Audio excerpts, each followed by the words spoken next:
Evening, everybody, and welcome to Into the Red Rabbit Hole. I'm one of your hosts, Nighthawk. I've got my co-host Geryl in the background right now in the green room, and we're waiting for Dennis to come on.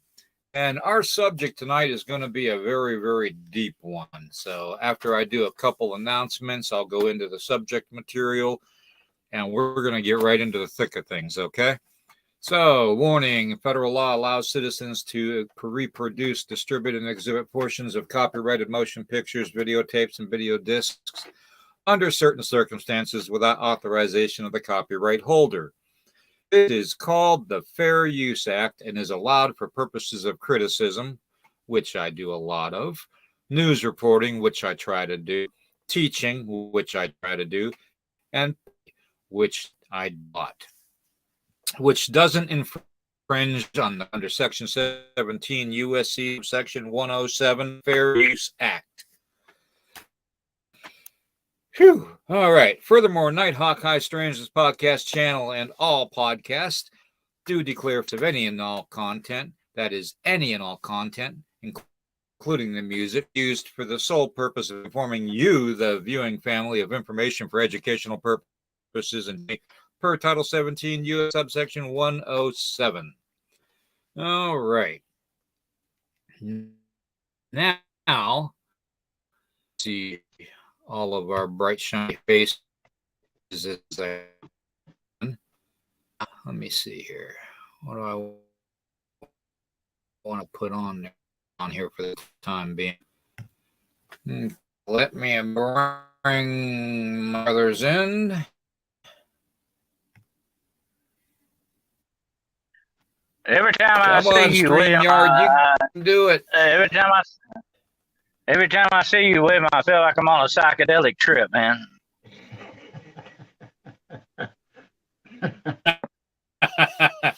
You might just be, brother. You might just be. I think somebody's put LSD. I'll tell you what. I wish I was on a psychedelic trip. I wish. Yep. Psychedelic trip. Well, what happened? What happened to the week? You want to know how bad it's been? It's Friday. What happened to the week, man? It's gone. Time flies. Yeah. Yeah, you're rough for me when I'm drinking this.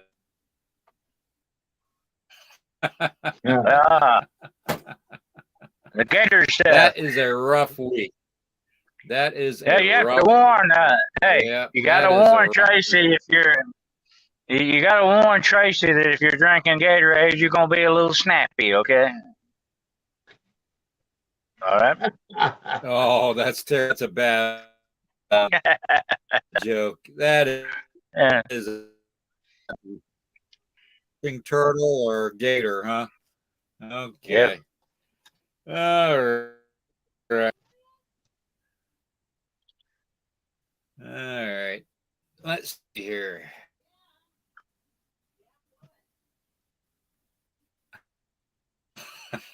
I'm level management. The jig is up, Dennis. You're in trouble with her.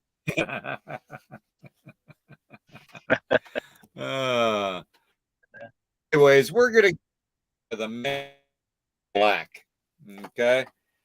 A mysterious organization called the Men in Black. They have been very witness reported sightings of interaction with them, intimidation. I'm one of them. Just basic. Yep. You're more like the brownie stage of Men in. I'm one of the witnesses, okay, not one of the Men in Black, but I'm one of the witnesses. Well, let me say something about the Men in Black that's always disturbed me about them a good bit, and that is you got to look at this three different ways. William and Geryl, are they demonic? And a lot of evidence seems to point that way. Are they interdimensional beings? Are they aliens? or are they government agents, or are they all the same of the above? I think there may be a mixture of all four of those. What do you guys think? Absolutely. I mean, they Go always ahead, show Gerald. up. They always show up when events happen and how they finding out about these events, and they mysteriously appear. You know, most people don't see them drive up or show up. You know, they're just there all the time.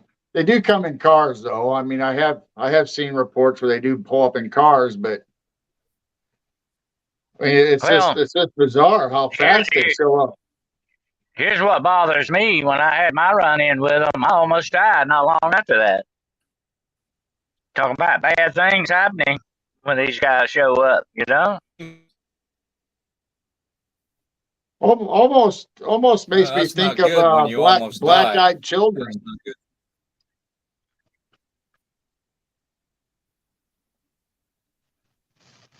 Yeah, I don't know. I mean, yes and no. If you're talking the demonic aspect of it, you know, or the supernatural aspect of it, I should say, then I would have a tendency to agree. But what's to say that they are not, say, not anything but the Watchers? What if it is the Watchers working with all the governments around the world to interfere, trying to find out exactly what's going on in this world? So, and yet, as you know, the Watchers started out as lower level angels, 200 of them that were specifically designated to watch over this planet, this world, Earth, you know, Well, to the original make sure we didn't the destroy it. the original Watchers are angels. They still are. They are still Watchers. They are angels. The demonic or whatever other name you want to give them are the fallen angels. They would also still be interested in watching things because that's their very nature of these beings. They're going to be. They were made. They were really basically celestial supervisors. That's what they basically were. They were not just standing around watching. They had a proactive thing in it. I mean, if something was go wrong, they had to work on it. They were the messengers and the servants of God. So they still have those attributes about them, definitely. And whether they're the good ones or the bad ones, you know, you don't change a leopard's spots overnight. That's just the way it goes, even spiritually speaking, that way. Right. So that would have to be the watchers would definitely be interesting in watching what we're doing. And if they're supervising some of the things that we're, you know, for God that we're doing, they would definitely have a hand in the affairs of men. Definitely. Oh yeah. So if they could be the Now, Watchers from way back, do you think they've showed up to different time periods throughout our history and show up as whatever the time period is and just kind of blend in? Or And you know, if you the further back you go in history, you just keeps cropping up. Even like in the Salem witchcraft trials, during when they were drawing up the Declaration of Independence, and they had all those meetings, and these mysterious men in black kept showing up. It's not. This is not a modern day thing. This just started back in the 1950s. This has been ongoing for a long, long time. So, who are these mysterious beings? You know, what are they basically up to? Why are they meddling in our affairs? Or are they, or is that part of their job? Some of them. But the bad guys may be meddling to disrupt things, whereas then the good guys are trying to help us out. Let me say this about angels. If you ever have the help of a real angel, you'll never remember it usually. You won't know it because they don't draw attention to themselves. They don't work that way. That's not the way they operate. Like I said earlier, that's not the leopard spots there. You know, that's not the way they operate. They don't draw attention. They'll do it quietly, secretly. You'll never know it happened. But now the bad angels, they're egotistical maniacs. Okay, they don't care. They want to be. They want to be recognized. That's just the way they operate. So I believe that all through history we've had these mysterious men, whatever color you want to give their clothing, black or white or whatever color they may have been, their color of clothing may have been. Some of these may be good and some may be the bad. You know, if you got to look at it that I would agree. way. Mm-hmm. Yeah, I would agree with that too. But I watchers, whatever you call them, regulated them. I think as basically occurring all at the same time. So, I don't think that they have any limitations on time. I don't think they look at it as going back in history or going forward in history of mankind. I think they just look at it as like Gerald's show, piercing the veil. I think it's just like that. I think that they just pierce the veil at any other point that they want to. So that's just That's my part of their 2 job, cents. I And think. yeah. Yep. This is true. So then would they be able to come back more than once to the same time period then? Almost like a time travel deal for them? Well, if you were going to do it the right way, and I think if God ordained this the way it was supposed to be going, you could do that. You could move forward and backward, but you would mostly be present in the period of the present, the time period of the present, a lot. But there may be certain situations where they had to go back and forth. Nothing is impossible for God. Now, whether the bad angels can do that, I can tell you this about the bad angels. I know without a doubt that they can travel spiritually and they can move through different realms and different realities. And if you can do that, you probably could transcend time in a little way. Well, we can't give them that much authority because if they could go back and really screw time up, they could destroy us all. And I don't think they have that power. I don't think God lets them have that power. Well, I mean, didn't the fallen angels given the earth as their realm? The earth has been to do as what he pleased. They have taken everything they wanted, but I think there's a certain line they can't cross over with God. There's, like I say, they can't go back. I don't think God would allow them to go back in time and screw us all up. Okay, I just don't see that happening. I don't even think God would want to go back in time and mess around too much with the space-time continuum, because you could really mess things up. And that's why I've often said, a lot of people have asked me this before. I mentioned this on my show the other night, Demonology Today.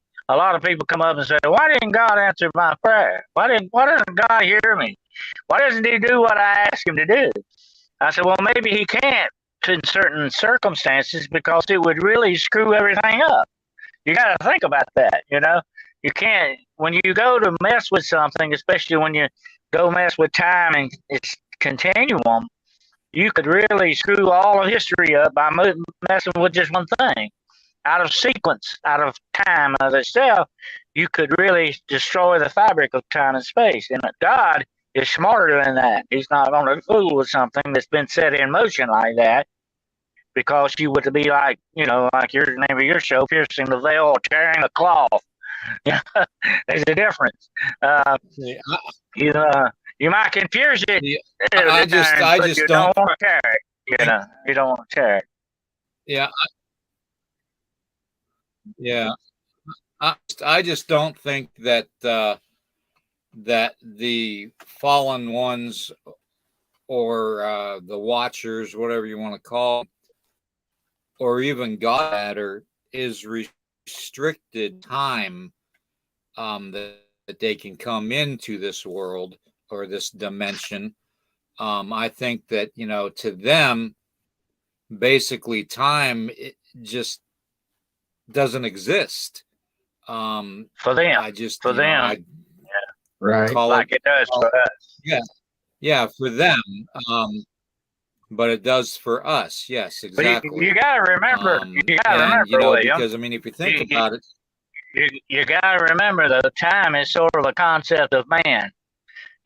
60 seconds to a minute, mhm, 60 minutes to an hour. That's a concept of man.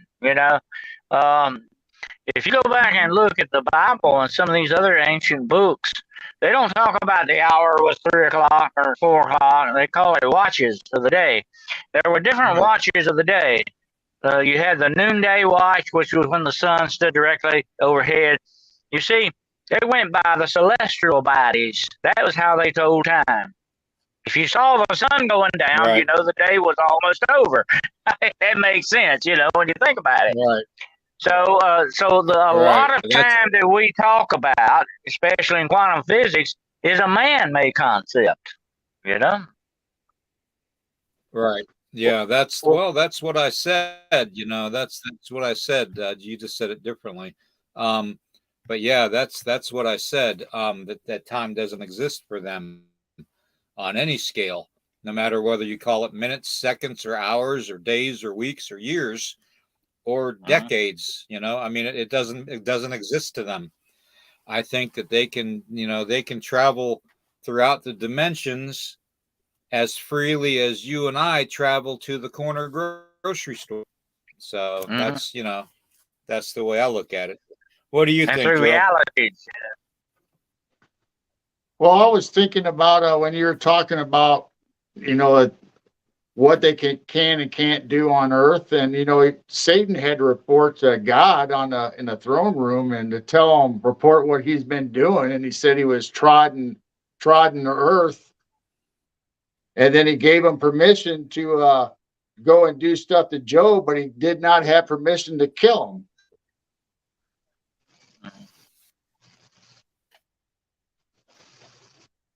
Yeah.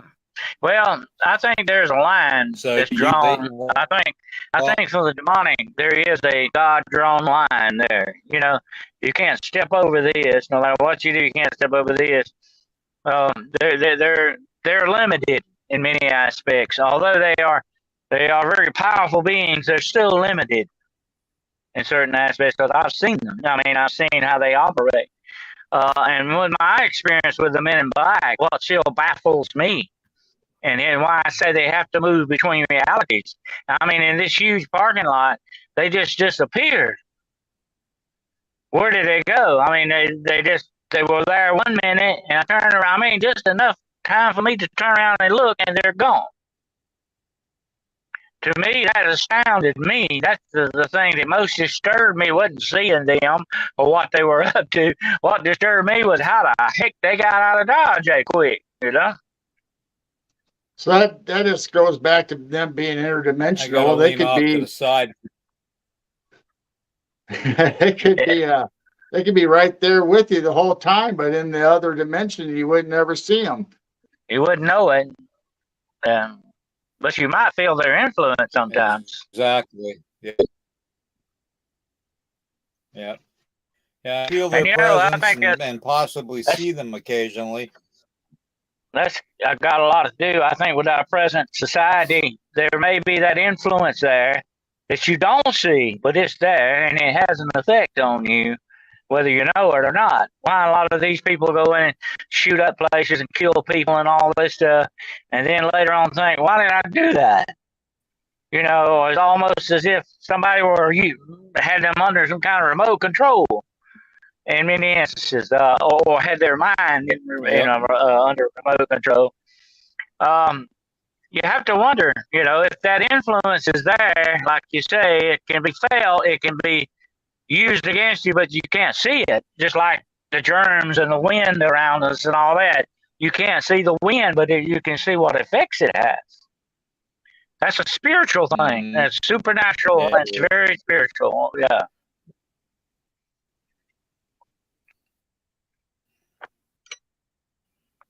Oh man, we got a lot of people in the chat.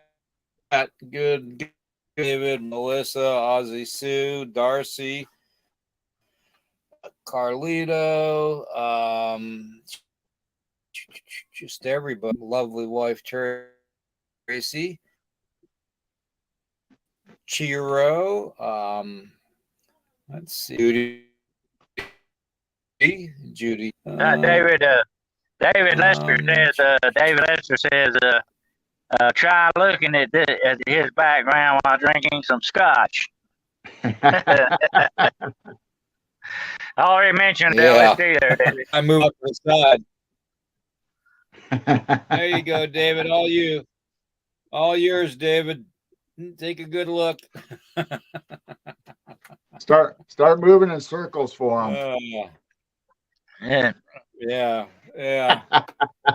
Like you're on a ship, David.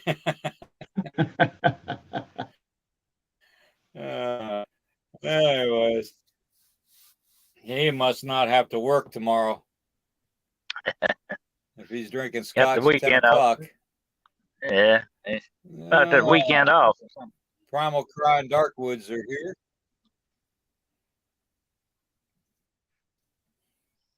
Primal Cry and Darkwoods. Yeah, I don't see Tombstone is. So, like I said earlier about the Men in Black, going back to history. What do you think about that, William and Gerald? That they've actually were seen on the road to Athens back in the time of Plato and Socrates. That's interesting to think about. They've been around a long absolutely. time. Absolutely. Yeah, I believe they've been here the whole time we've been here, as far as we know. I mean, if they're supernatural or like you said, good angels or bad angels, fallen angels, whatever you want to call them, then obviously they have affairs in men, like you said. So they would be there during big events that happened, no matter if it was during the time of the pyramids or anything going on all the way up to modern time. And just like God sees the timeline, all in one piece. He sees it also. That I would assume they would be able to see it and be able to pick any certain time. Well, it's like that old saying, you can see more from a higher place than you can when you're on the level with it, And depending on what your reality is, you can see more, you can see further, I think too. But then there's another aspect that we got to take into fact with the Men in Black, and that's the fact that they may be actual human agents using the Men in Black to scare people, intimidate people, and get certain things done. It would not surprise me if the government's not up to that. Definitely, using that persona of the Men in Black for their own purposes. That would not surprise me a bit. That wouldn't surprise me either. Yeah, that wouldn't surprise me either if they were up to. You can trust the government. Ask any Indian. So yeah, the thing of it is, too, though, every government signed a declaration in 1992 at the UN. 179 signed it, and it was about to basically take over and control the masses in the 20th. And I forget what the bill was UN passed, but 179 countries signed it, stating that they wanted to control everything. The food source, education, the cities, the agriculture, the utilities, every aspect of any type of life in this avatar, this shell of a body, they wanted to control, including mankind. So, I wouldn't put it past any country out there, not just the United States or Canada, but I wouldn't put it past any country that's involved in the United Nations to have nefarious against mankind and, working for the other side, basically. So you call it the dark or evil, Satan's dominion, what call it, I wouldn't put it past them. And I think they will use every power they can through the United Nations to do it. And that's just an opinion. And, when I did my show, Demonology Today, last show I did on that, I actually talked about the black magic of AI and the God game, which is what they're playing here on this. And I'm not going to go get deep into that tonight because it's not on the kind of a little bit off subject, but we do go off the rails sometimes. Anyway, we're known to do that once in a while, believe it or not. But anyway, their AI is coming up, and it is a black magic connection to it. Believe it, it is a sort of a man-made magic. It's not a black magic kind of a thing. And they're playing the God game, which is actually becoming gods themselves. That's what it's all about. And I guarantee you that agents such as the Men in Black would be involved in these kind of things, without a doubt, whether they're human or inhuman. And I think they're a little bit of both, really, in my own opinion.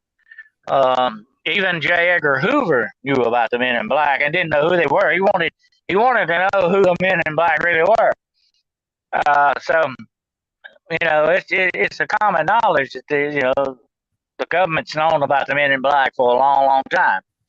And it wouldn't surprise me if they're using that, because you're about to see all the stops pulled out on this world. Okay, you're about to see some really freaky things. I believe that's about to happen, and it's all going to go back to AI and all of those things. This is moving a whole lot faster than I ever would have dreamed possible. Really, it is, and it's really beginning to disturb me a lot because of what I'm seeing taking place on such a fast-moving scale. Once upon a time, I thought we had a lot of time left, but I'm beginning to wonder about that, But I wouldn't doubt it if these guys are not involved in some of that, because I get a downright, like I said, demonic feeling about these guys. There's just something not good about them. They've never really been associated with anything good. If you go back and look at their history on some of these people, the Men in Black, they've never been associated with anything good. Yeah. Well, there's no doubt that they're involved in our agencies and our governments. I mean, if you're truly gonna watch mankind or see how we develop, or say have your hand in it, you're going to infiltrate every high power, every country, every agency, and you're going to dress up just like so our government has an actual agency, Men in Black, that go out and look at UFOs. Well, you're going to dress just like them and blend right in with them and show up, or whether you're actually a part of them or not, but you're going to pretend that you are. Oh yeah. And look at the black ops in the military and all that. Why you ever wonder why they get the color black? Black is good at night. I've worn a lot of black in my time. Okay, matter of fact, I'm wearing black tonight. But black is always associated with evil too. Think about that a minute. Although here's a weird thing. If you go to if you're involved in real satanic rituals, they don't wear black most of the time. Did you know that they wear white or they wear red, but they don't usually wear black that much? I don't know, but anyway, that's kind of weird. But in voodoo, they wear white. They don't wear black. But we always associate evil with black, especially like with the black ops guys. They're there to do something bad, but sometimes it's a good thing too, cause you gotta blend in with the dark. If you're doing something good, like a good military operation, taking out some bad guys or something, you're doing a good thing. So even if you do wear black, so it's not like the old cowboy hat with the white hat. He was the good guy. The one wearing the black was the bad. It's not that way anymore. No, I think like during the 50s and stuff, just like the G-Men, they wore the suits, whether they were gray or black. So they're probably wearing the same kind of style and just came up with the term black, men in Black black. fedora and the black Yeah. fedora. So they talk about that all the time, where they show up to all the reports or the people, the witnesses, and there some of them might be the government agencies like we've discussed, where they actually are writing down the report. But then you got the ones that show up and at the very end they threaten them and tell them, "Don't Yeah. tell nobody." Yeah, and here's another thing. What's the thing about the sunglasses? They're not the Blues Brothers, but they wear sunglasses. But a lot of government agents are prone to wearing sunglasses because I'll tell you why. In law enforcement, it's very, very important that you see things very good and clearly. Sometimes, it's very important that you observe things. Could cost you your life if you're not careful. So it's very, very ideal that they would wear sunglasses in a lot of bright sunlight and stuff like that.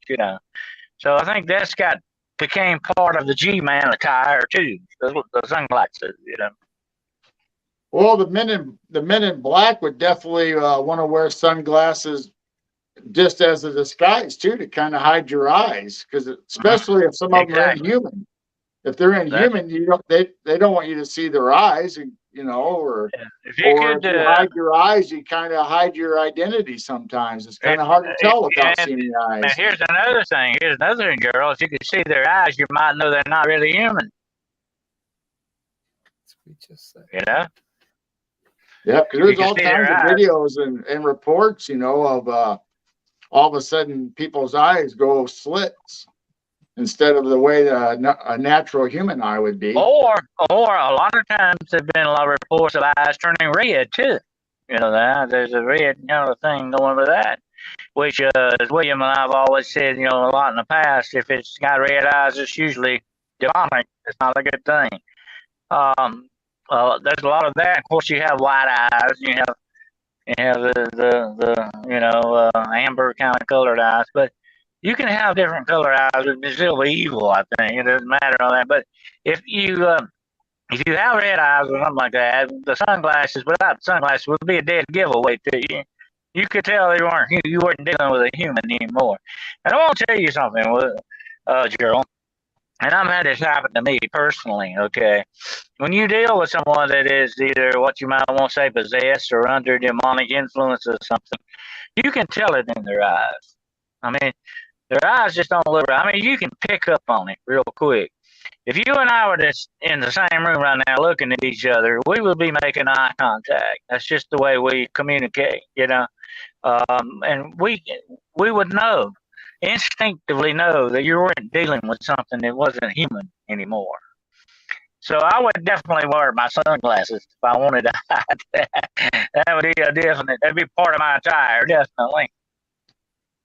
Well, just like your eyes, you can tell when somebody's happy in their eyes. You can tell when somebody's fearful in their eyes. So you can obviously tell somebody's up to no good or demonic in their eyes. So obviously sunglasses would come in very handy in those cases.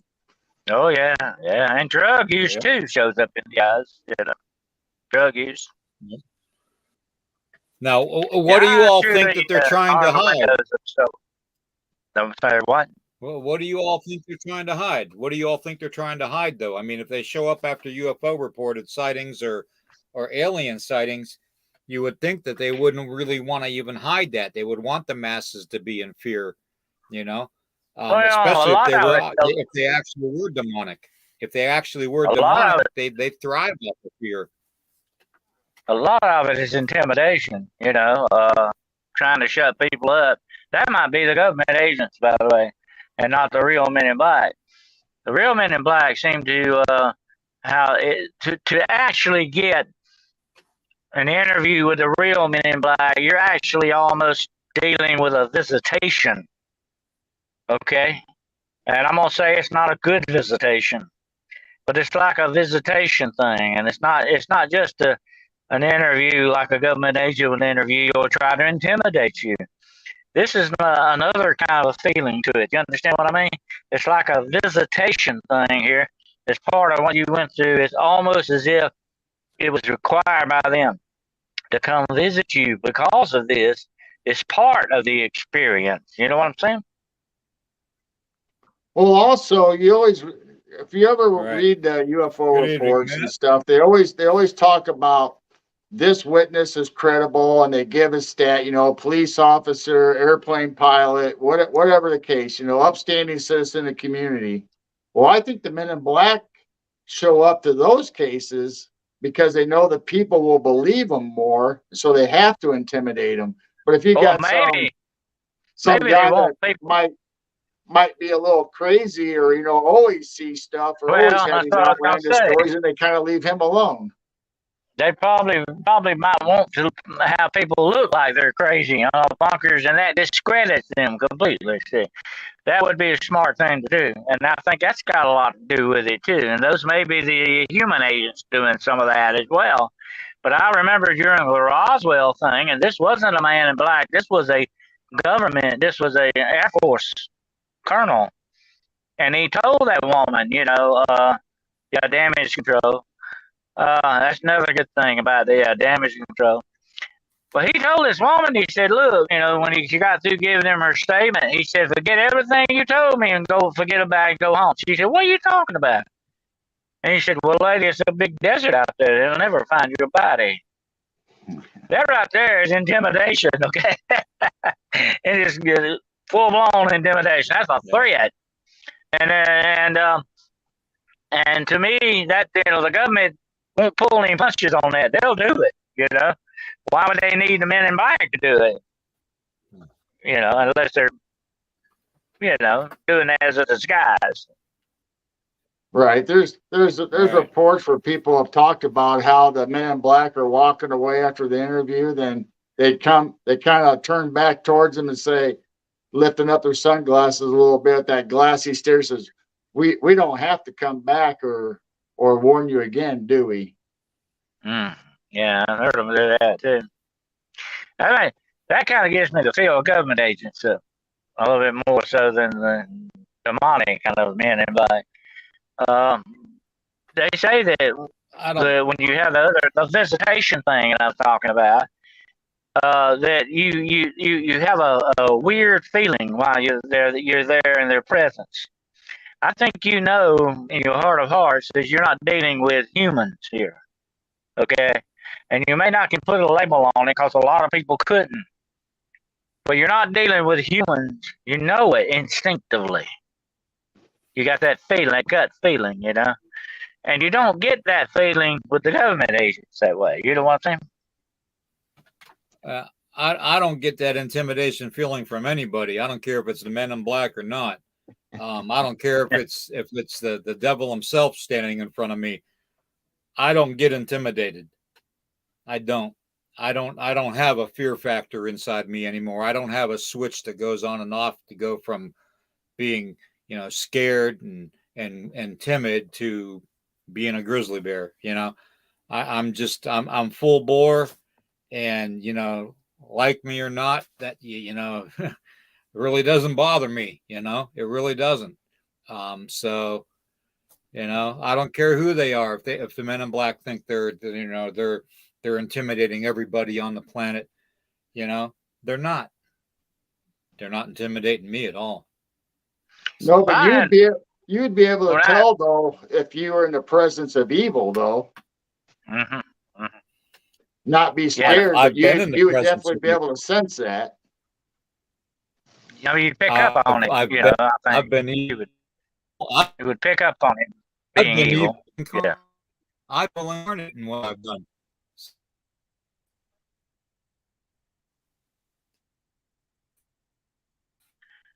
It is what it, seen it all, done it all.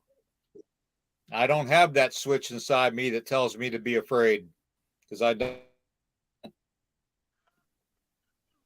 But it would, I think, send some bells off in your head if you actually ran into this. You would say, hey, that's something that's not human here. That's, I'm dealing with something different. And I think a lot of people pick up on that, but what got me when I had my run-in with them, it wasn't intimidation or anything. They weren't intimidating me. it just astonished me they got gone so quick. That's what got me. It didn't scare me, but I mean, it just astonished me. How did they do that?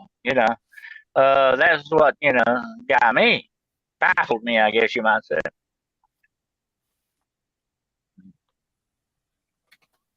Man, creature, is there alien, main purpose? demon. Man, Is there main creature, purpose demon, there or to aliens, no matter discourage to people, me. or what? Just not to report it, or to influence something else? I think it's to discourage.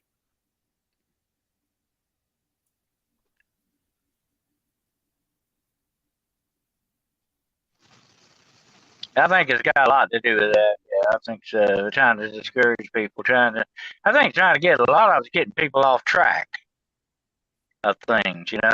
If you Yeah. get discouraged, you won't look into it anymore. I think you'll stop. But like William said earlier, some of us ain't gonna stop. That's gonna make us want to know what worse. They're barking up the wrong tree with some of the wrong people here. Okay, because they're not gonna stop us. So you think the men in Yep. black are the ones that go to the government and make them change the story from reporting UFOs to reporting weather balloons or whatever the case is, to try to cover it up in the papers, or do you think the government just does that on their own? I think I a think the lot of it government comes does with it it. on their own. Yeah, I think so too. Uh, there's been some reports where the men in black didn't act like the men in black. They acted more like government agents. One of them even camped out in this boy's room for a couple of hours one night so he could see the UFOs. Okay, that sounds more like a government agent to me, more so than the real men in black.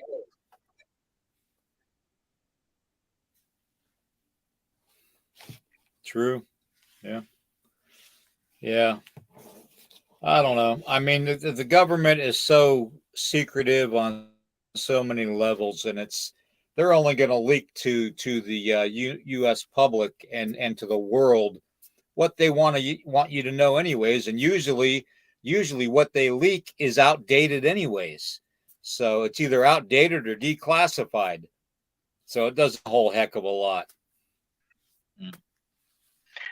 Especially if you're a nobody. They're not too concerned with you really going out. I don't think going out and spreading the word and all that stuff. If you're sort of a nobody, nobody knows you, you're not famous, you're not well known. They're not too worried about you, just like they don't worry that much about senior citizens in this country anymore because they don't pay taxes anymore. I mean, that's sort of a cannon fodder kind of a thing to them. They're not concerned that much with it. I think it's people that may have a little influence that they would be more concerned with, because they might get a little bit more done. The squeaky wheel gets the oil, the oil kind of thing. Yeah. Well, our And next Gerald, have you ever had a run-in with them, Gerald? no, I haven't. I just read a lot of stories and watched a lot of documentaries on them. They are, like I said, not just going back in history, but they are our main focus in a lot of UFOlogy, especially since the 1950s with Bender and all that happened with him. The Three Men, that's a very famous book. I have a copy of it here somewhere. Three of them, they visited him. I think it's kind of became almost like a legend too. It became very legendary. It's almost folklore of UFOlogy. The Men in Black, there's that side of them too, the folklore and the legend. I think a lot of that, just like the movies that were, based on a lot of that. A lot of it has a patina of legend around it. It's not necessarily true. Well, that would lend credence to your story. Say if your story wasn't exactly true, and you go around telling everybody that the Men in Black came and visited you to tell you to be quiet because of what you had to say about it, then people would start listening to your story and give it a little more credence. Mhm. I know all I can tell you about my own Yeah, incident. true. I issued the challenge to them, and they accepted it. That's how I got my look at them. And I never really did expect that, you know. So be careful what you what you send out a challenge to. You may get it, but I never, you know, that's what got away with me actually. And then I think I was going to get anything out of that. But and I talked to my friend Nick Redfern about that, and and he said, "Well, Dennis, they were sending you a message, you know. Hey, we're here, we really are here, and we can touch you whenever we want to, kind of thing, you know." They were sending me that message, but what the fallout of what happened to me afterward is what disturbed me a lot. I mean, I almost died. I got very ill and died. Came to the point of death. And, you know, anytime you run into, I think, very high level of supernatural things like that, you do take a chance of having some bad stuff happen to you physically, you know. It's sort of the output of the spiritual part of it that affects you mentally, physically, and emotionally as well to a certain extent. It's all part of the package. Yeah, that just speaks demonic to me, you know, if they can say give you diseases or some kind of ailment after they visited you, or say they mess with your mind or whatever, that just goes along with the demonic spirit. Yeah, yeah. That's what made me feel that way. You know, that's what it was I was dealing with. And it was almost sort of like the icing on the cake. It kind of confirmed it for me, in a way, in a bad way, but it kind of confirmed it for me. Hey, that what I was dealing with was not normal anyway. Definitely not normal.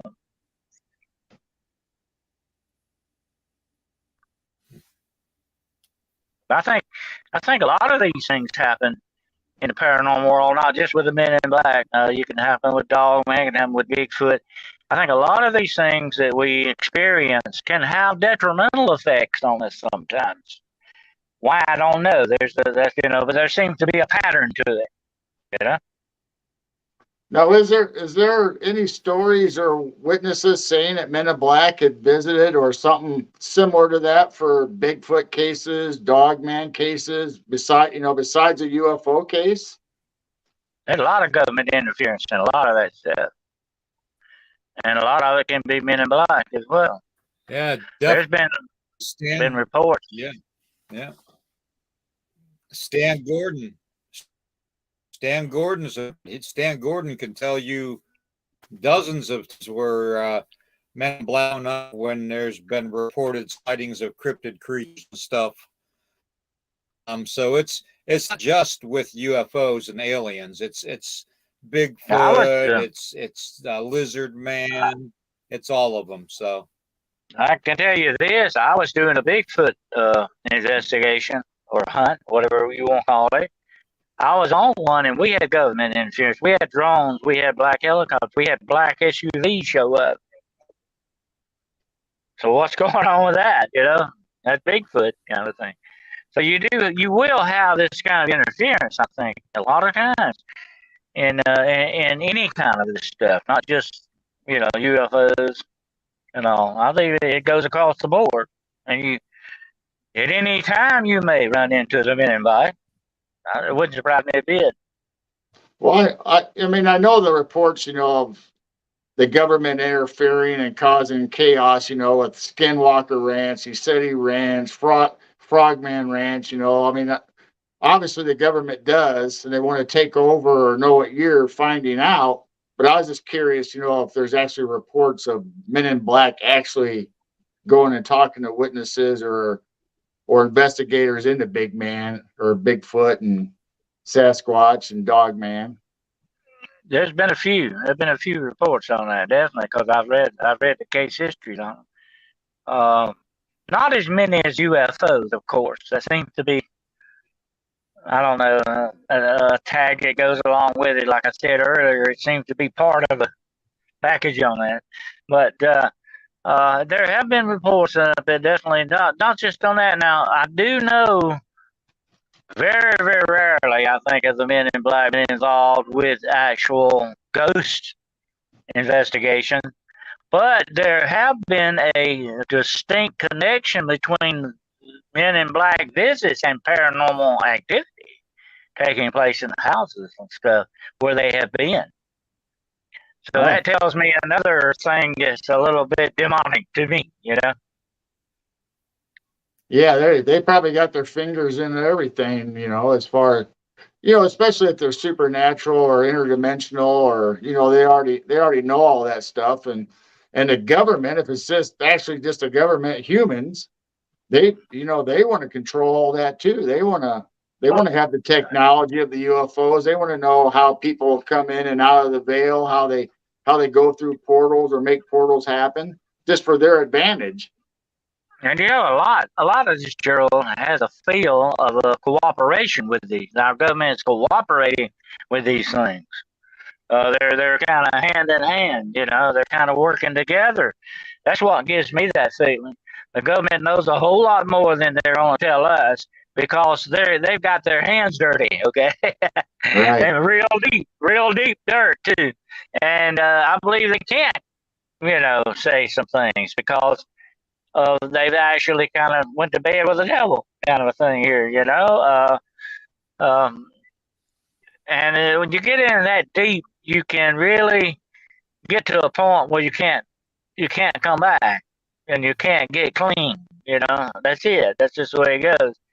As I used to say about old spies, you come in out of the cold. You know, it gets to the point where you can't come in anymore. That's it.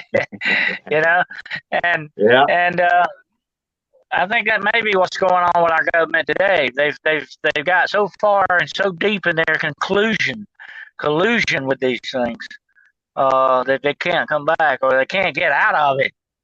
I think that might be another problem. They've gotten so deep that they found out, hey, this is a dead end and we can't go back from this. You know, we're in bad trouble, which is why they consulted so much with demonologists and everything.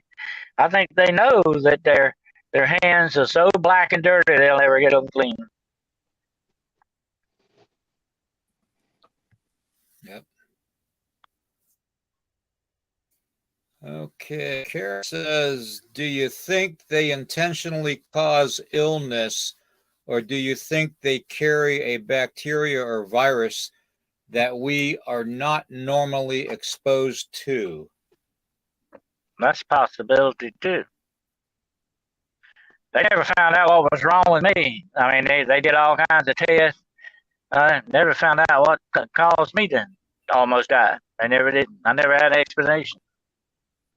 Well, I would think if they're demonic, they would cause the sickness or, you know, whatever. But if they were alien or non-human that way, they could be carrying a bacteria or virus they could pass on to us. Yeah. I just always had the feeling what they did to me was deliberate. They meant to do it, you know. Yeah. It wasn't Either an way, it's accident. not a good result. Yeah. Yeah. Now, how were you feeling after you got affected by them, Dennis? What kind of symptoms did you have? Well, I got it sort of was like food poisoning to a certain extent in some ways, but there was also a lethargy to it. I felt very weak. And here's the weird thing about it: in the morning, I would be a little better. Every morning, I'd be a little bit better. But by afternoon, it was down again, and then every day it would be worse and worse and worse and worse. I fought it for over a week. It almost killed me in the end. I had to finally go to a doctor, and the doctor told me standing there, he had put his hand said, "Son, if you'd have come in 2 hours later, you wouldn't be here. You'd be in a morgue." Hmm. That's how close I was to it. What do you?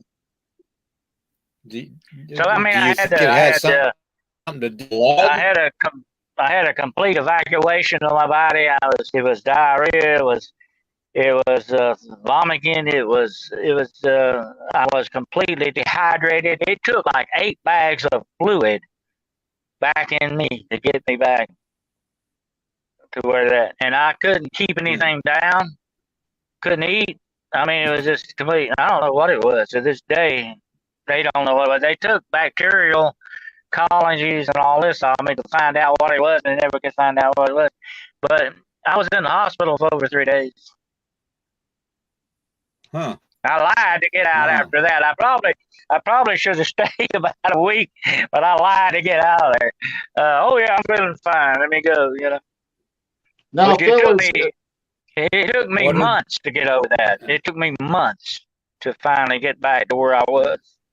and I don't know if this is your case or not, but if it was actually demonic or supernatural, maybe the frequency was so high or the EMF was so high that it affected your body. Because you hear people go on paranormal accounts or That's a dog man or possibility. whatever, and their stomach starts getting queasy and their head gets foggy because of the energy that they put out. They gave me mostly saline solutions and stuff to build my fluids back up. But that was all they done. I mean, they gave me the stuff to keep you from getting blood clots because they have to give you that when they give you the IV. I don't know if you know that or not, but they have to give you a little another bottle, a bag of stuff to keep you from getting blood clots. But that's all they treated me with. I mean, I started getting better once they got the fluids back in me. I was able to fight it off. Starting me back. But like I said, the doctor said you were like somebody been laying out in the desert for about a week. And nobody, okay, no well, left. this is something I want to ask myself personally. Did they touch you in any way? Because I haven't heard of circumstances where men in black touch people.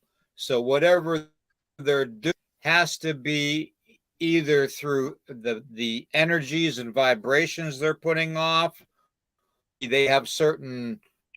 The only thing I can tell you, William, without a doubt, and I did something very foolish I should not have done, and that's why I warn people about that. I made eye contact with it, which I've always said, you really, even if it's a demon or whatever the heck it is, do not make eye contact with it. That's number one rule. Do not make eye contact with it because it does something. I don't know if it's psychic or spiritually or supernatural, whatever the case may be. I made eye contact with them, and I think that was just about like touching somebody in a certain way. You know what I mean? Well, yeah. I mean, they always said that people in contact with anyone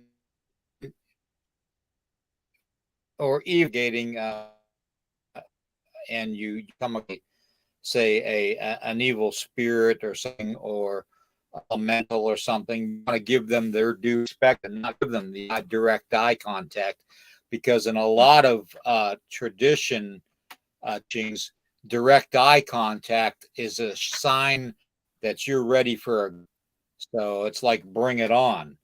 So and they take that as a challenge, I think, too, William. I had an exorcist tell me, he was an old exorcist, he knew his stuff. Yeah. Years and years ago, said, son, whatever you do not make eye contact with them. It establishes what they want, a rapport. It gives them a connection. Don't do it. And that's what I've always, about that. I found out that, and, he knew what he was talking about. Well, some people are just sensitive to stuff like that, too. If they are putting out an EMF or a high frequency or whatever you want to call it, some people are really acceptable to that. And once you become sensitive to the paranormal or UFO and you open that door, you get more and more sensitive. The more you believe, the more you get into it. And me and Chiro is going to do a show sometime about how frequencies can be good and can be bad.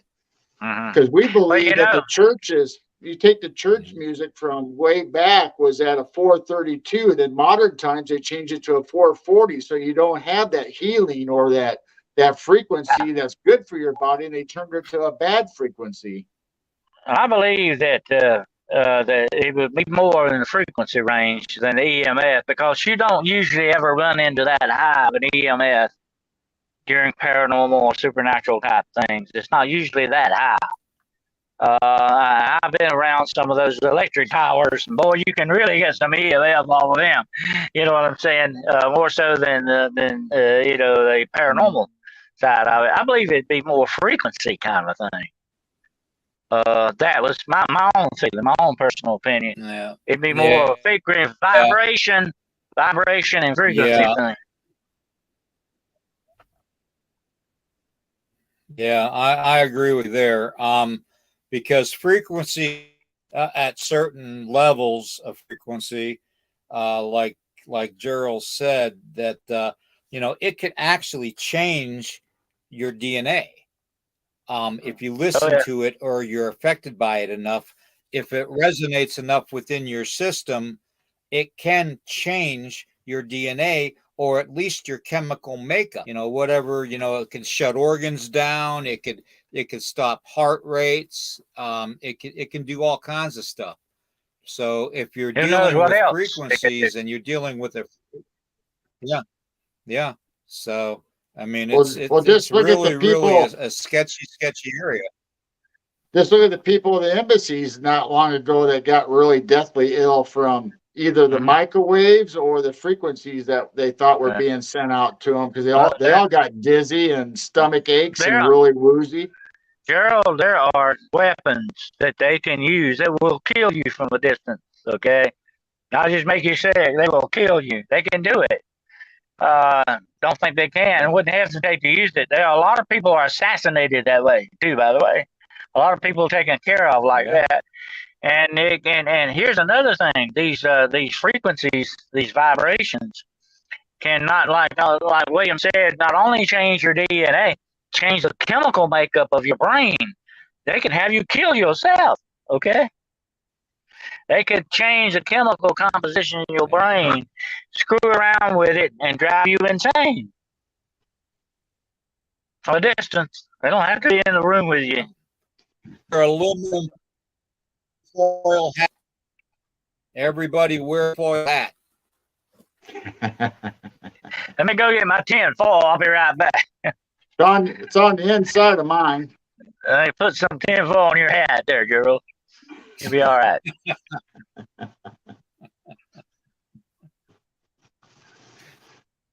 Good old round trap. Yeah. Let's see.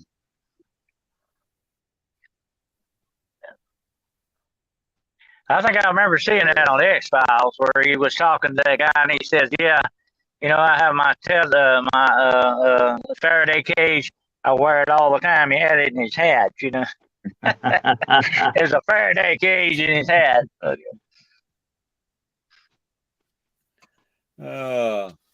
Yeah. Well, they've been trying to mess with the audio tonight. That's for sure. Whatever powers that be out there. But that's to be expected when we get into this subject matter. I do want to acknowledge a good brother, Nick, living in basically an area. I gotta be honest, I'm a tough SOB, but I would not want to live where it just all the stuff that they have. I mean, it's like what happened where they're at.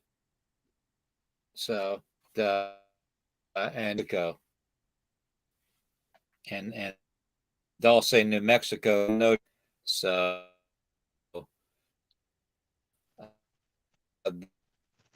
they have anybody that lives in Mexico definitely would have. Also, there were two retired police officers and as that were called Area 52, which is Doug Proving Grounds. and apparently they were driving out there. Somebody at a local business, and were driving out there in the middle of nowhere, and they said that this old black, like cattle out of nowhere. I mean, just came out of nowhere, and basically, pulled over with them. They stopped after being chased by this thing, and the one guy stayed in the car with his hand on his pistol, and the other one being, asked them what they wanted, and they bailed on there and got in the car, and they said, yeah. The cops got back and drove away, and they took a left, and the other car, the black vehicle, passed on a bypass and just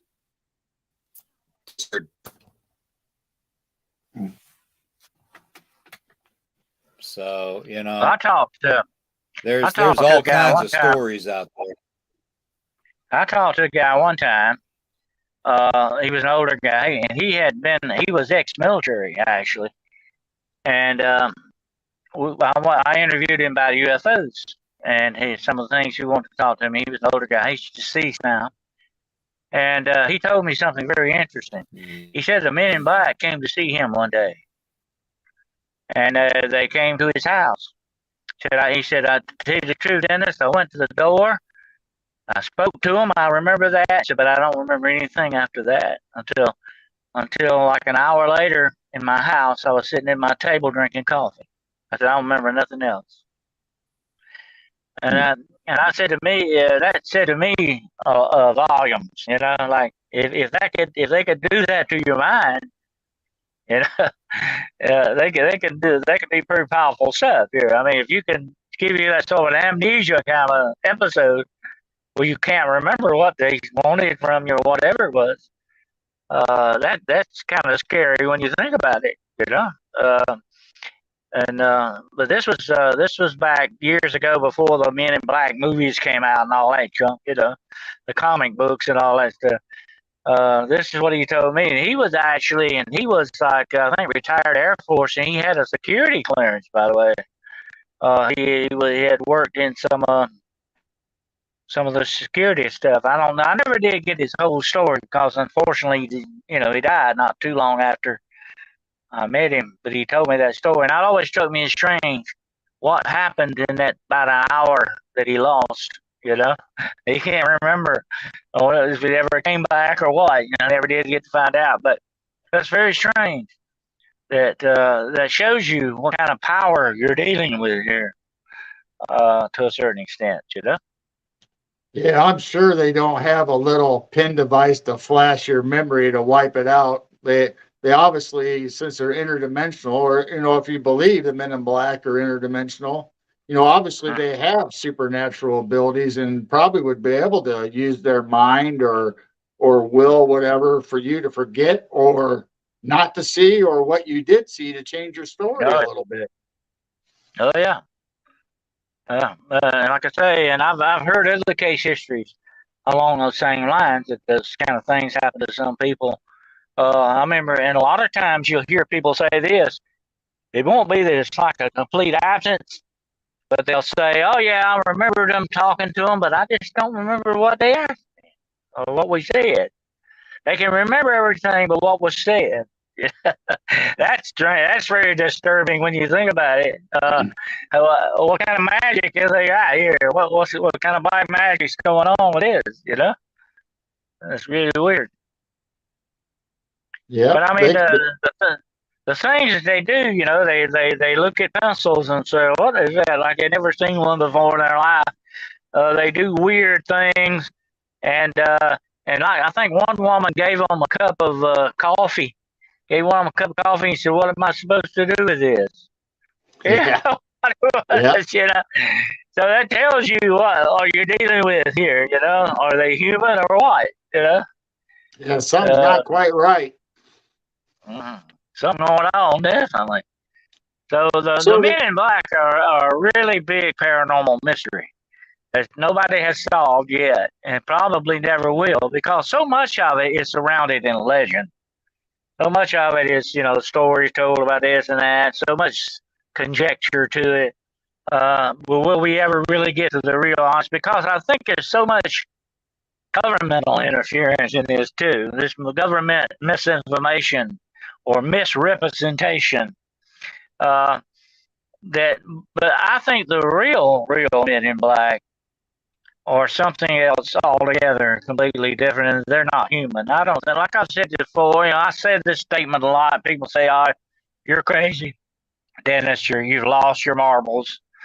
But there are things out there walking around that look human, but they're not human. And there are humans walking around out there that are no longer human. That's the bad part too. That's the scary part too. They have gotten to the point where they're really not human anymore. You look at these people; they don't have any emotions or look or any kind of empathy in their eyes. That's that dead dark eye of a shark. There's nothing there. It's bad.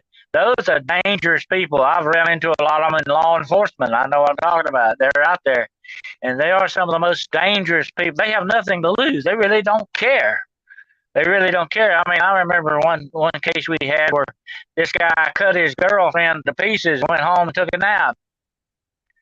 I mean, they just don't have that emotion, so they're not really human anymore. But there are other things out there walking around that never were human to begin with. They may look human, but they're not. So that's the other thing. That's the other side of the coin you have to consider. yeah, there's some people that are just evil in and out, no way about it. That, like you said, no remorse, no feeling, no guilt.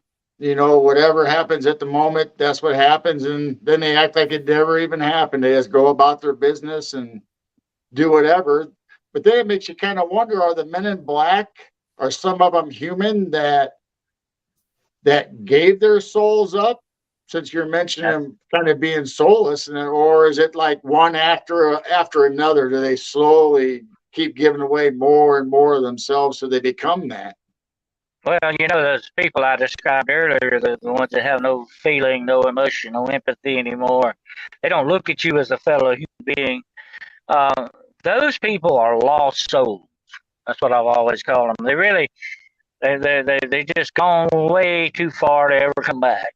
They've gone way past that point of no return. They're no longer humans like you and I, or we are human beings. We do have a little feeling for somebody else.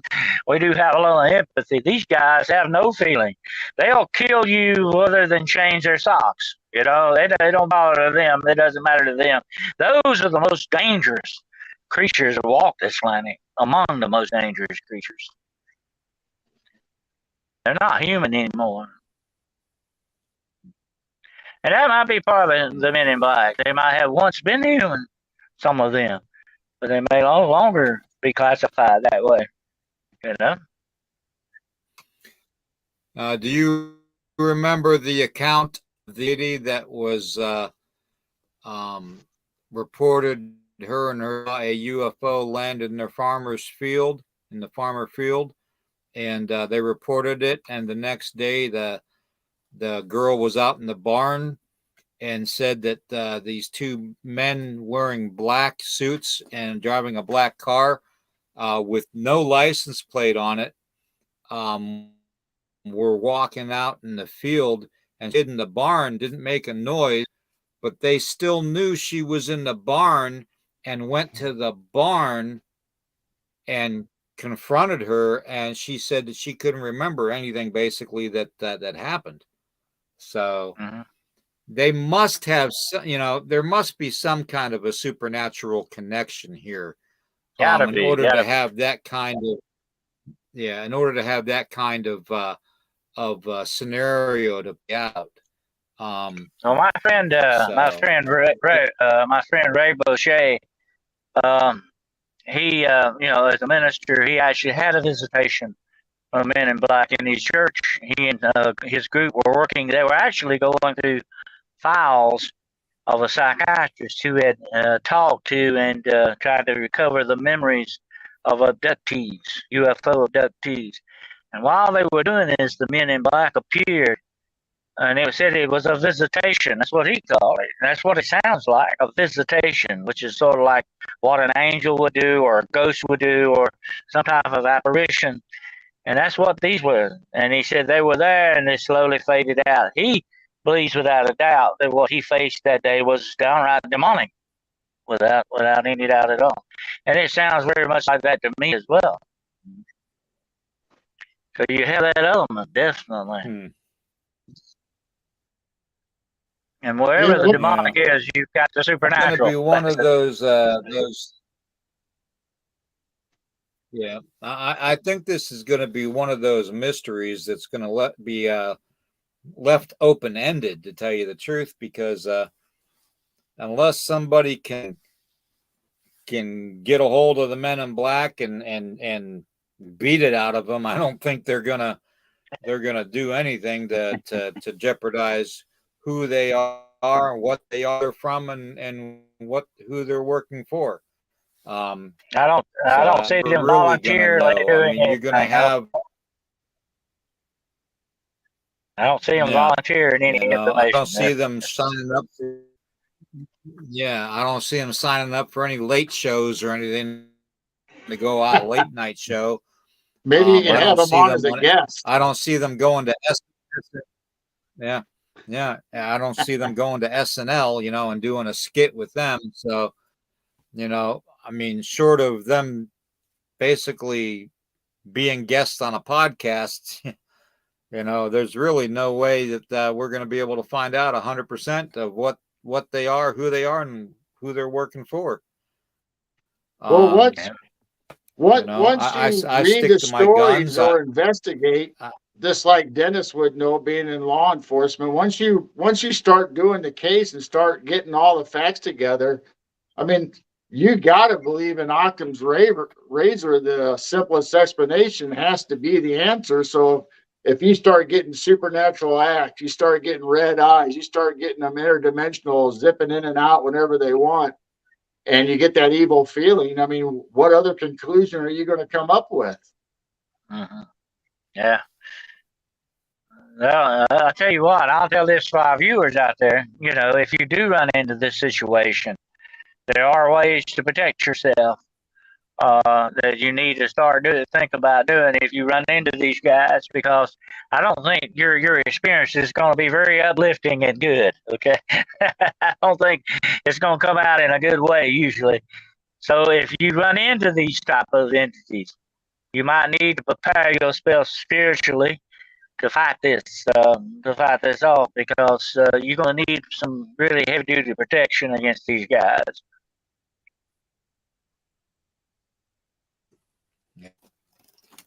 I agree. It's like we've always said, you gotta fight fire with fire. If you're gonna go up with supernatural, you combat supernatural. So gotta stand in your faith. Yep. That's what gets things done, William. Geryl. I've been doing this for a long, long, long time, and I know what works. Okay, I don't want to deal with something that don't work. That's stupid. I know what works and what gets the job done. And like William said, it's faith. That's basically what your big weapon is. That's the main weapon, and it's your shield too.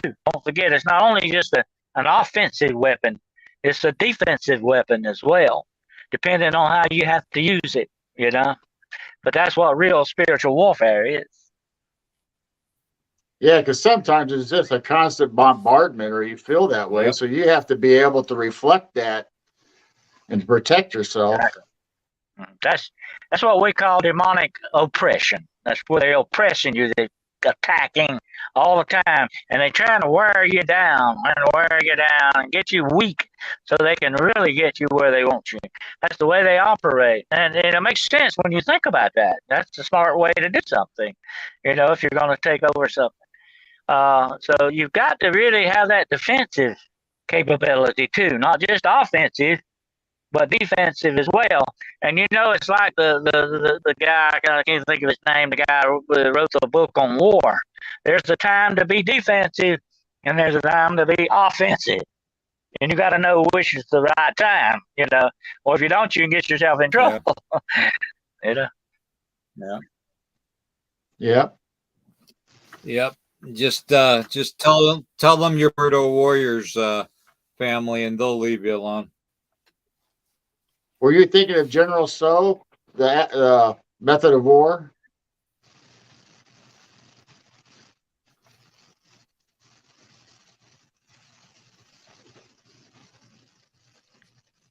Oh God, I'm trying to think of his name. I can't think of his name. He's an Oriental guy that wrote that. I can't think of it. I know it and I can't think of it. But anyway, well, I thought it was General So. Yeah, that could be. That could be it. Anyway, he wrote a manual on war. Warfare, how to fight the correct wars and all that stuff. He had some very, very good observations in there. He's a very, very, well, I'd say a genius of a man, definitely, because he knew his stuff. But there's a right way and a wrong way to do everything. You want to do the right way, because wrong way takes too long. You have to go back and correct yourself. You may not be around to do it, to fix it either if you go the wrong way. You want to do the right way to start with. But like I said earlier, and like that exorcist told me, do not make eye contact. And like some of our viewers out there, do not challenge these things, okay? Do not invite them. Do not challenge. That's the one thing you don't want to do. Whoever, the Men in Black or whatever it is, don't do that. That's not good. And you'll end up on a bad short end of the stick. Believe me, that's the way it works. Yeah, I would love to interview them, though. Oh, yeah. It'd be an interesting interview. Well, no, definitely. I mean, seriously, I think it would be. I think that, if they were willing, if it is a government agency, if somebody was willing to come on a podcast and just, they don't even have to disclose that much. I mean, just to acknowledge the fact that, that the Men in Black exists and that they are working. Or even if they're human government agents, I'd be happy to have them. I mean, if they're human, if they're not. Yeah, I agree. As long as you can believe what they're telling you. Yeah. Well, I mean, you could always tell basically. You always take 50% of what you're told and throw it out and keep the other 50% as factual, so and there's so much government disinformation out there that you have to take that into factor too, though, if they are a government agency working with the supernatural entities, whether it's the Watchers or the demonic or whatnot. You're going to have disinformation because it's like I said in the beginning, the government's only going to disclose what they want you to know. And it's usually outdated stuff or information that's already been declassified that anybody that does research can find out about it anyways. So, and here's another aspect, William, and I mentioned this on my show the other night. There's so many rumors and innuendo and misinformation, misrepresentation deliberately put out there by the government. You don't know what to believe anymore. I mean, that's the way they want it, though. They want that confusion, and that's exactly what they want. And you got to remember that when you do research and all that, and you get into these things, they've fixed it that way deliberately. Yeah. And bombarding us constantly with rumors and half truths and out and out lies and everything else. That's the way they want it. Well, coming up is the UFO report coming out again. And supposedly this time the report's going to include reports or investigation from the whistleblowers. So maybe a little more insight might come from that. You never know. But I think a lot of whistleblowers are plants. Yeah. Like I say, they're muddying the waters up real good. They want it that way. It didn't used to be like that. Back when we were kids, we could pretty well depend upon what was true and what wasn't, but it's not that way anymore. This is a whole different ball game, a completely different world we're living in today. And we're constantly bombarded by this information that most of it is not even true or is fixed that way on purpose so that it will mislead us. Yeah. And we have people now doubting reality. They don't even know what reality is anymore. I mean, it's getting to that point where what is really real and what's not. Well, escaping reality every now and then isn't a bad thing, though. Reality really sucks. It's not good reality. That's just my opinions. Yeah. But I'm going to tell you something, William. I told this to somebody not long ago, okay? Don't die right now, okay? Because, boy, things are about to get real interesting. Don't die now. Don't kick the bucket. Stay with us a while. Things are about to get really interesting, okay? I'm afraid. Oh, yes. Somehow I don't doubt that. Yeah, somehow I don't doubt it's going to get interesting. It's definitely things happening a lot faster and a lot more eye open. And I'm across the board. I'm talking politics, health, education, everything across the board, and it's changing. It's been out of whack for a while, but it's all going to start changing again. And it's like I've always said, as long as we give that 1% of the 1% that's in charge, the freedom to do what they think that they can get away with, then we're always going to be the cattle and they're always going to be the cattlemen. So, yep. That's true. Well, any last thoughts, guys? Geryl? Well, I just like to say, no matter what you're going through or what you experience, just keep the faith and like Dennis says, keep yourself protected, and however you're going to do that and whatever you believe in, and keep that up front and always be on guard and keep looking up. That's very true. I'll expand upon that just a little bit. It's the way your mindset is, okay? It connects with you spiritually. You got to have everything in balance. You'll be more able to fight against these forces, to stand against them. If you run into them, you'll be able to deal with them more. But it's your mindset. You got to think about this. You got to get it in your mind what you want to do. Your plan. You got to have a plan, and say, if this happens, I'll be ready for it. If you plan ahead, you can face anything almost like that. Right. Right. Yeah. And that's true, and you always want to plan for the worst, be prepared for the worst, but hope for the best. Hope for the best. Hope for the best. So, with that being said, our world today is really, really screwy. Things are changing constantly. You got all kinds of political strife. You got all kinds of war, rumors of war, which is biblical. You got missiles flying left and right in the Middle East. You got, ships and stuff circling islands for intimidation. You've got nuclear weapons being moved on borders of countries. You have all to worry about. And then you throw all this weird paranormal stuff and supernatural stuff on top of it. And we got quite the mix going on, everybody.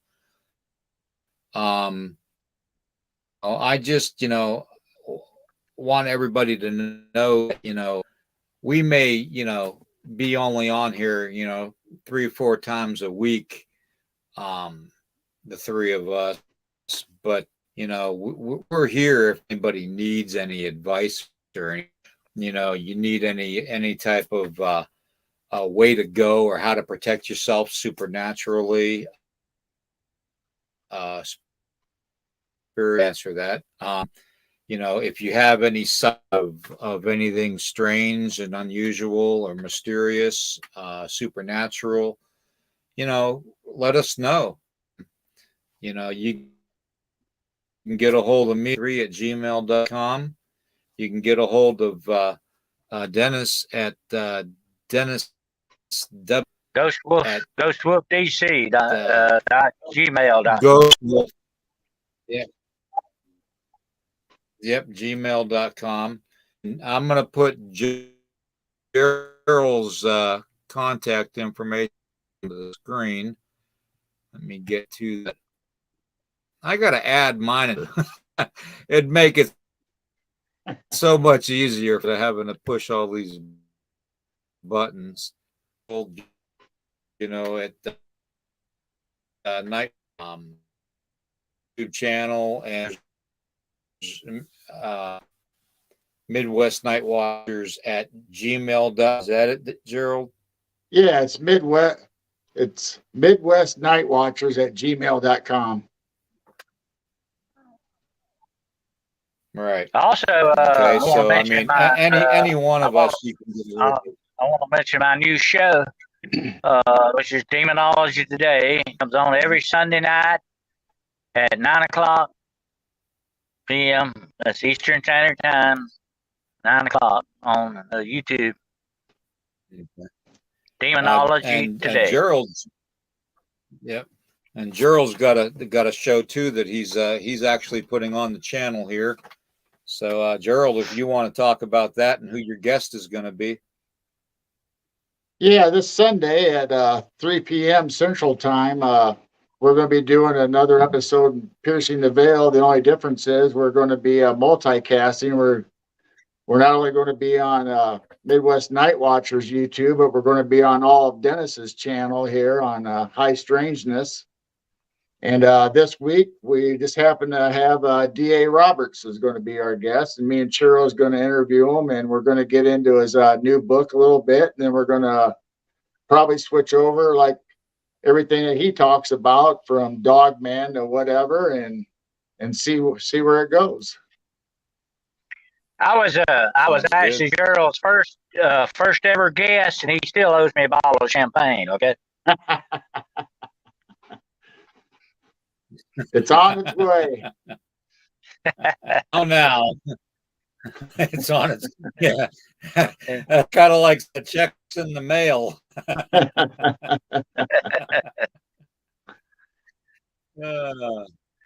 Well, everybody out there, if you could like this out, it would be subscribe to the YouTube channel, Nighthawk High Strangeness podcast channel. Subscribe to Gerald's channel. Follow Dennis and all of us. That would be greatly appreciated.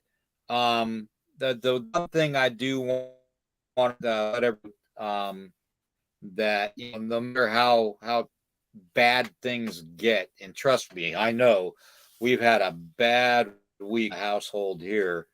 Those of you that keep up with me, that we've had a very bad week.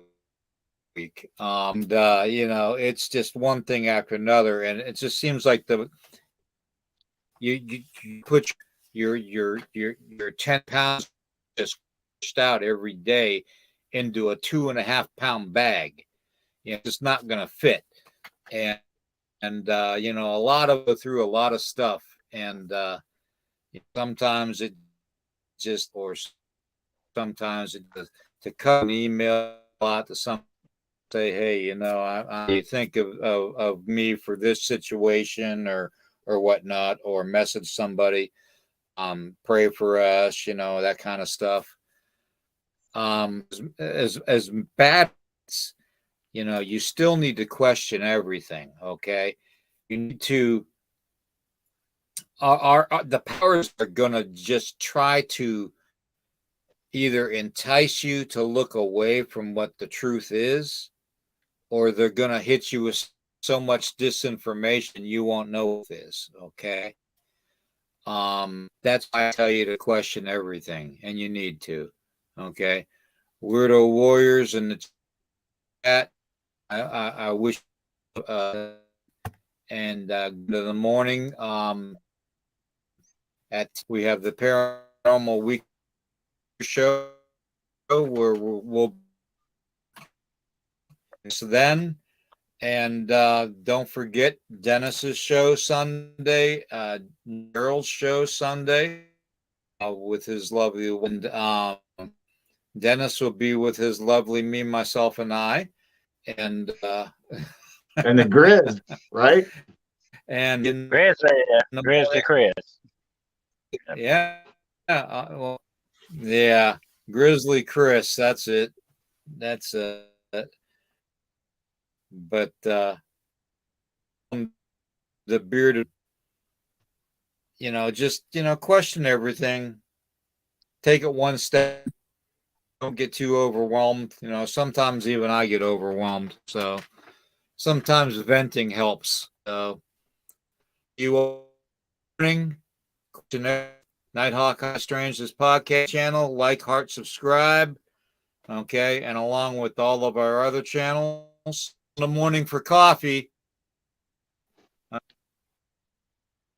Everybody, I'll be there.